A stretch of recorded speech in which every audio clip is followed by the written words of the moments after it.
ప్రధాని మోడీ మరోసారి తెలంగాణలో పర్యటించనున్నారు. ఈ మేరకు ప్రధాని పర్యటన షెడ్యూల్ ఫిక్స్ అయింది. ఈ నెల 30న ఆయన రాష్ట్రానికి రానున్నారు. జహీరాబాద్ పార్లమెంట్ పరిధిలో పర్యటించనున్న మోడీ ఆ నియోజకవర్గ పరిధిలోని జోగిపేట అల్లాదుర్గ్లో బీజేపీ నిర్వహించనున్న భారీ బహిరంగ సభలో పాల్గొననున్నారు. సికింద్రాబాద్ లో కాంగ్రెస్ గెలుపు ఖాయమన్నారు సీఎం రేవంత్ రెడ్డి. దానం నాగేందర్ నామినేషన్ ర్యాలీలో పాల్గొన్న రేవంత్ రెడ్డి సికింద్రాబాద్ లో ఏ పార్టీ గెలిస్తే కేంద్రంలో అదే పార్టీ అధికారంలోకి వస్తుందని ధీమా వ్యక్తం చేశారు. సికింద్రాబాద్ లో దానం నాగేందర్ గెలిస్తే కేంద్రంలో కీలక పదవి ఇప్పించే బాధ్యత తనదేనన్నారు. సికింద్రాబాద్ నుంచి ఎంపీగా గెలిచిన కిషన్ రెడ్డి రాష్ట్రానికి ఏం చేశారని ప్రశ్నించారు. జంట నగరాలు వరదల్లో మునిగితే కిషన్ రెడ్డి ఎక్కడికి పోయారని అన్నారు.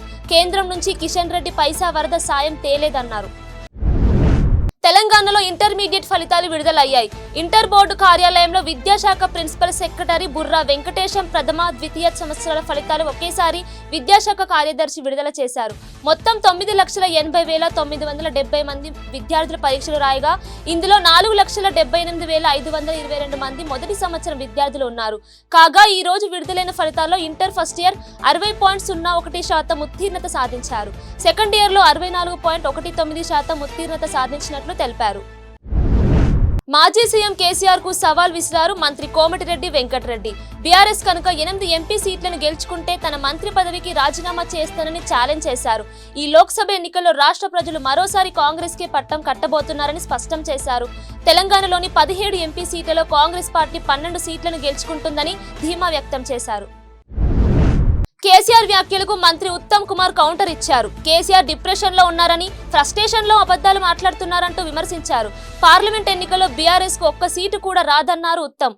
ఎన్నికల తర్వాత బీఆర్ఎస్ మనుగడ ప్రశ్నార్థకమేనని చెప్పారు. తెలంగాణ ముఖ్యమంత్రి రేవంత్ రెడ్డిపై బీజేపీ నేత మహబూబ్ నగర్ ఎంపీ అభ్యర్థి డీకే అరుణ ఫైర్ అయ్యారు. రేవంత్ రెడ్డికి తాను పోటీ కానప్పుడు తనపై ఎందుకు విమర్శలు చేస్తున్నారని ప్రశ్నించారు. ఆగస్టు 15 లోపు రుణమాఫీ చేస్తానని దేవుళ్లపై సీఎం ప్రమాణం చేస్తున్నారని, కానీ దేవుళ్లపై కాకుండా కుటుంబ సభ్యులపై ప్రమాణం చేస్తేనే ప్రజలు నమ్ముతారని అన్నారు. దేవుళ్లపై కాంగ్రెస్ కు నమ్మకం లేదని విమర్శించారు. ఇచ్చిన హామీలను రేవంత్ నెరవేర్చాలని అరుణ డిమాండ్ చేశారు. తెలంగాణ మాజీ మంత్రి సిద్దిపేట ఎమ్మెల్యే హరీష్ రావు సీఎం రేవంత్ రెడ్డికి సంచలన సవాల్ విసిరారు. కాంగ్రెస్ ప్రభుత్వం ఇచ్చిన హామీలను అమలు చేసి ఆగస్టు 15లోగా ఏకకాలంలో రుణమాఫీ చేస్తే తాను రాజీనామా చేస్తానని, మళ్లీ ఎన్నికల్లో పోటీ చేయనన్నారు. అలాగే రైతు రుణమాఫీ కాంగ్రెస్ ఇచ్చిన 6 హామీలు అమలు చేయకపోతే సీఎం రేవంత్ రెడ్డి రాజీనామాకు సిద్ధమా అంటూ హరీష్ రావు సవాల్ విసిరారు. అలాగే తెలంగాణ అసెంబ్లీ ముందు ఉన్న అమరుల స్తూపం వద్ద తెలంగాణ అభివృద్ధిపై చర్చ పెడదామని, నేను చర్చకు వస్తానని, సీఎం రేవంత్ కూడా చర్చకు రావాలని మాజీ మంత్రి హరీష్ రావు సవాల్ విసిరారు. ఇందిరమ్మ రాజ్యంలో ప్రజల వద్దకే పాలన అందిస్తామని, ప్రజల సమస్యలు పరిష్కరించడమే తమ ప్రభుత్వం లక్ష్యమని ఎమ్మెల్యే మేఘారెడ్డి అన్నారు. గ్రామాలలో నెలకొన్న సమస్యల సత్వర పరిష్కారం కోసం ప్రతి మండల కేంద్రంలో ఎమ్మెల్యే క్యాంపు కార్యాలయం ఏర్పాటు చేస్తున్నామన్నారు. ఈ కార్యాలయాల ఏర్పాటుతో ప్రజలకు, ప్రజాప్రతినిధులకు మధ్య సమన్వయం మెరుగుపడటంతో పాటు ప్రజల ప్రయాసాలు దూరం అవుతాయని ఎమ్మెల్యే తెలిపారు. దేశం కోసం ప్రాణ త్యాగాలు చేసిన కుటుంబం గాంధీ కుటుంబం అని జగ్గారెడ్డి అన్నారు. టెలికమ్యూనికేషన్స్ ని ప్రజలకు అందించిన ఘనత రాజీవ్ గాంధీకే దక్కుతుందన్నారు. నేడు మోడీ, కేసీఆర్ వాడుతున్న టెక్నాలజీ అంతా రాజీవ్ గాంధీ తెచ్చారన్నారు. చివరికి జైల్లో ఉన్న బిడ్డతో కేసీఆర్ మాట్లాడుతుంది కూడా రాజీవ్ గాంధీ తెచ్చిన టెక్నాలజీతోనే అని జగ్గారెడ్డి సూచించారు. కాంగ్రెస్ 70 ఏళ్లలో ఏం చేశారో అని అడిగే కేటీఆర్, హరీష్, బీజేపీ నేతలకు జగ్గారెడ్డి కౌంటర్ ఇచ్చారు. లిక్కర్ స్కామ్ కేసు అంతా ఫేక్ అని, అది ప్రధాని మోడీ సృష్టించిన కేసు అని కేసీఆర్ ఆరోపించారు. ఈ వ్యాఖ్యలపై కిషన్ రెడ్డి స్పందించారు. ఎమ్మెల్యేల కొనుగోలు కేసులో బీజేపీ నేతపై కేసు పెట్టడంతో ప్రధాని మోడీ తనపై కక్ష కట్టారని, అందుకే లిక్కర్ స్కామ్ కేసులో తన కూతురు కవితను అరెస్ట్ చేశారని సంచలన ఆరోపణలు చేశారు. దేశంలో బీజేపీ మతతత్వ రాజకీయాలు చేస్తుందని, ప్రజల మధ్య మత విద్వేషాలు రెచ్చగొట్టి ఓట్లు దండుకోవాలని చూస్తుందని ఫైర్ అయ్యారు. పార్లమెంట్ ఎన్నికల ప్రచారంలో కాంగ్రెస్ పార్టీ దూసుకెళ్తోంది. Congress party assembly in charge Kandi Srinivasa Reddy నేతృత్వంలో పార్టీ ఎంపీ అభ్యర్థి ఆత్రం సుగుణ విస్తృత ప్రచారం చేపట్టారు. ఆదిలాబాద్ పట్టణంలోని టీచర్స్ కాలనీలో పార్టీ శ్రేణులతో కలిసి ఇంటింటికి తిరుగుతూ క్యాంపెయిన్ నిర్వహించారు. కాంగ్రెస్ 6 గ్యారంటీ హామీల పత్రాలను పంచుతూ స్టిక్కర్లు డోర్లకు అంటిస్తూ చెయ్యి గుర్తుకే ఓటు వేయాలంటూ ఓటర్లను అభ్యర్థించారు. ఒక పేదింటి బిడ్డకు, ఆదివాసి బిడ్డకు ఒక్క అవకాశం ఇవ్వాలని, వచ్చే పార్లమెంట్ ఎన్నికల్లో కాంగ్రెస్ పార్టీని అఖండ మెజార్టీతో గెలిపించాలని శ్రీనివాసరెడ్డి కోరారు. యాదాద్రి భువనగిరి జిల్లా ఆలేరు వ్యవసాయ మార్కెట్ కమిటీని civil supply commissioner DS Chauhan తనిఖీ చేశారు. రైతుల నుండి ప్రతి గింజ కొనుగోలు చేస్తామని, రైతులు ఎలాంటి ఆందోళన చెందాల్సిన అవసరం లేదని డిఎస్ చౌహాన్ తెలిపారు. ఆలేరు వ్యవసాయ మార్కెట్ కమిటీలో ధాన్యం కొనుగోలు కేంద్రాన్ని తనిఖీ చేసి అక్కడి నుండి ధాన్యం అమ్మిన రైతుతో డబ్బులు వచ్చినవా, ఏమైనా కట్టింగ్ జరిగిందా అని ఫోన్లో అడిగి తెలుసుకున్నారు. మల్కాజ్గిరి పార్లమెంట్ కాంగ్రెస్ బీజేపీ అభ్యర్థులపై బీఆర్ఎస్ వర్కింగ్ ప్రెసిడెంట్ కేటీఆర్ విమర్శలు చేశారు. మల్కాజ్గిరి పార్లమెంట్ పరిధిలో కేటీఆర్ ఎన్నికల ప్రచారంలో పాల్గొన్నారు. ఇక లోక్సభ ఎన్నికల తర్వాత ఈటెల రాజేందర్, సునీతా మహేందర్ రెడ్డి కనిపించరని ఎద్దేవా చేశారు.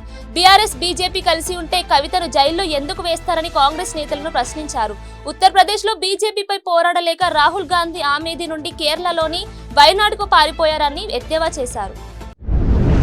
భువనగిరి లోక్సభ నియోజకవర్గం కాంగ్రెస్ అభ్యర్థిగా చామల కిరణ్ కుమార్ రెడ్డి నామినేషన్ దాఖలు చేశారు. తన నామినేషన్ పత్రాలు రిటర్నింగ్ అధికారికి అందజేశారు. వారి వెంట ప్రభుత్వ whip Aler MLA Beerla Ilaiah, Bhuvanagiri MLA Kumbham Anil Kumar Reddy, Nakrekal MLA Vemula Veeresham, Thungathurthi MLA Mandula సామెలున్నారు. రంజిత్ రెడ్డిపై బీజేపీ ఎంపీ అభ్యర్థి కొండా విశ్వేశ్వరరెడ్డి ఫైర్ అయ్యారు.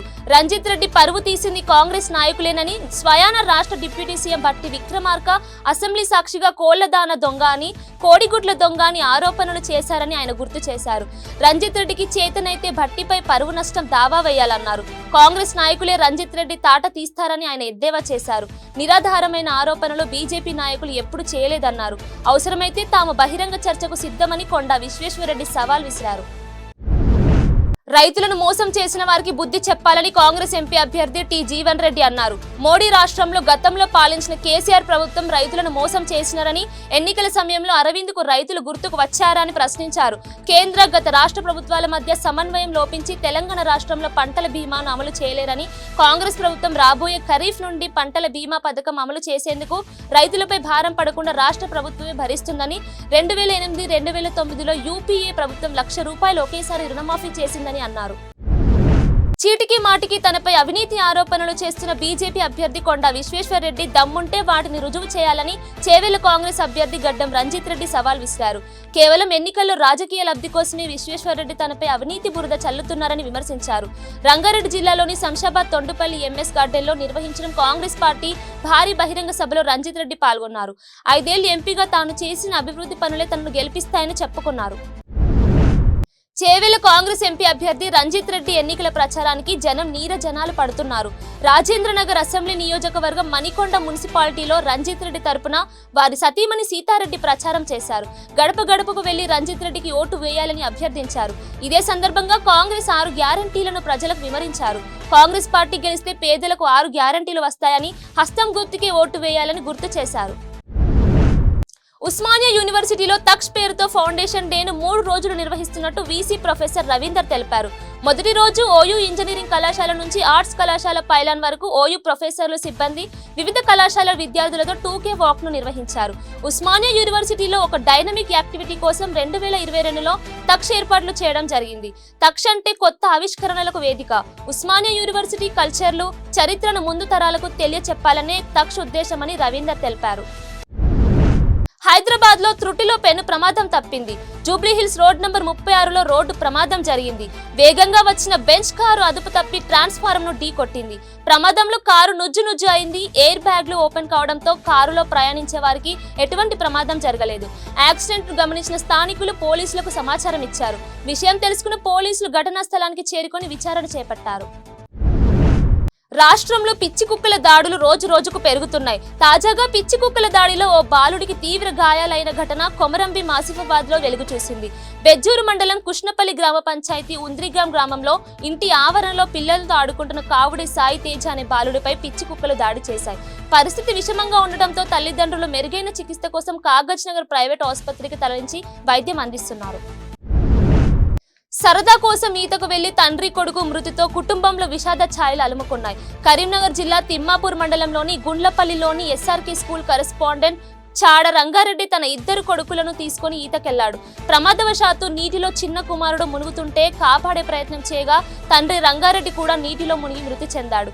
ఒడ్డుకు వచ్చిన పెద్ద కుమారుడు కుటుంబ సభ్యులకు ఫోన్ ద్వారా సమాచారం ఇవ్వడంతో అక్కడికి చేరుకున్నారు. ఘటనా స్థలానికి చేరుకున్న పోలీసులు కేసు నమోదు చేసి దర్యాప్తు చేస్తున్నారు. భద్రాద్రి కొత్తగూడెం జిల్లా చర్ల మండలంలోని పూనుకుప్ప గ్రామంలో ప్రమాదవశాత్తు గన్ పేలి సిఆర్పీఎఫ్ డీఎస్పీ మృతి చెందాడు. పూనుకుప్ప సిఆర్పీఎఫ్ 81 బెటాలియన్ క్యాంపులో డీఎస్పీగా విధులు నిర్వహిస్తున్న శేషగిరి సిఆర్పీఎఫ్ క్యాంపులో మిస్ ఫైర్ జరిగి ఛాతీలోకి బుల్లెట్ వెళ్లడంతో చికిత్స నిమిత్తం హుటాహుటిన భద్రాచలం ఏరియా ఆసుపత్రికి తరలించారు. పరీక్షించిన వైద్యులు అప్పటికీ మృతి చెందినట్లు తెలిపారు. అయితే మిస్ ఫైర్ జరిగిందా లేక ఆత్మహత్యనా అనే విషయంపై ఇంకా స్పష్టత రాలేదు.